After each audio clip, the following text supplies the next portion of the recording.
Good afternoon. This is Taya McCarthy here with the 9th little installment of these short tutorials that we have constructed to help you with your oral commentary.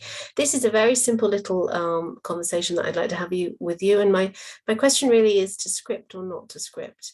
Many of you find that once you've chosen your global issue, once you've got your extracts, once you've started to unpick, then putting those ideas down is best done on paper. And lots of you, I find, as I work with you, tend to script, so to write out your presentation, and from there on, take that and use that, pare it down to make your bullet points. Now, that is entirely fine.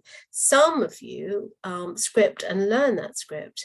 The oral is not supposed to be learned, but that does not mean, unlike, like any presentation, when we are creating our PowerPoint or practicing for a presentation, of course we learn it, and we learn aspects of it at least. And so I am not here to say don't write it and learn it, or do write it and learn it. I'm simply here to say that if you do decide to script it and you want to use that script and learn it, make sure that you don't do so at the expense of your bullet points. Remember, the bullet points are there for you to take in, and so you want to use them to help you. So unlike me, many of you seem incredibly capable, and you can write these scripts and you learn them by heart. And I've got no idea how you can do that, because my little brain cannot. It's just far too much to remember. I think that it's important that you bear in mind the pressure of the exercise that you're undertaking. You make sure that you use those bullet points wisely, so that if you have decided that you're scripting it and you're learning it and somehow your mind goes blank, you have the bullet points there. That's what they're there for. They're a scaffold, almost like a kind of ladder, a plan, if you like, through which you are supposed to navigate your oral. So for me, I think it makes sense, for example, perhaps to learn your introduction. You're likely to be rather nervous, aren't you, at the beginning? And so perhaps learning the introduction is going to be helpful, put your mind at rest, and you can kind of just get into the general unpicking of your extract.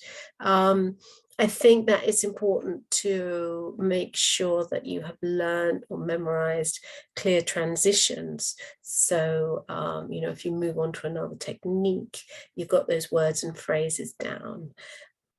How much further you go, whether, as I say, you learn it by heart, by rote, really is up to you. In terms of the essential task that you're being presented with, the IB states that this should not be learned. But as I say, when we do presentations, we practice, don't we? So what you must avoid doing is reading from your bullet points, because that states that is evidence of a learned oral. So to avoid doing that, as I say, I would, one, perhaps learn my intro, learn my transitions. And then when I write my bullet points, I will make sure that I do not have long sentences. You should not have long sentences. So chop up your language, use abbreviations. Don't write developed, write DVLP, you don't need to write a character's name or an author's name, do you? You can just put a letter.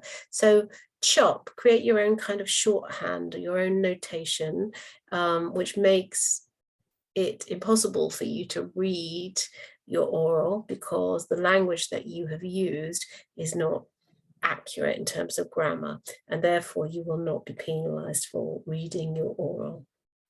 But use those bullet points and make sure, that you have everything on there that you need.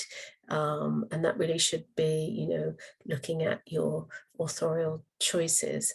But you can embolden the beginning of it so that, it makes that transition easier for you. As I say, and you can chop it down. You can kind of make note form of your language if you like. I would encourage you to use your paper. Some of your teachers rather unkindly say you can only have a line or 2 lines. That's not true. You have 1 page of A4 that the IB provides to your school, on which you're supposed to place your bullet points. You know, so use them. And as I say, chop up the language, make sure that you're not going to get penalized for reading or having what is described as a learned delivery. And if you're nervous, learn your intro, learn your conclusion, make sure that you've got clear transitions, and take a little bit of a breath before you move on from one bullet point to the other.